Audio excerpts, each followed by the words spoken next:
Think it's easy to bypass remote ID? Think again.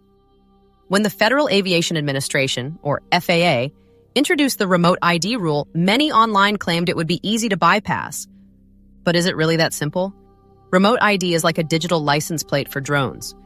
It requires most drones in United States airspace to broadcast their location, altitude, and the operator's position in real time. This helps security teams monitor airspace and respond quickly if needed. Disabling remote ID is far from straightforward.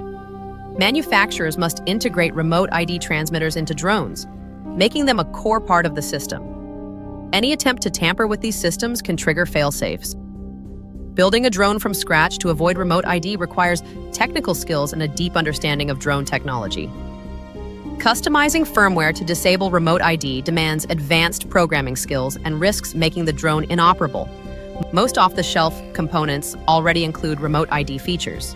Bypassing remote ID is not just a technical challenge, it is illegal. The FAA can impose fines up to $25,000 per violation, and operators risk equipment confiscation and legal action. Ultimately, bypassing remote ID isn't easy. It's built to keep the skies safe.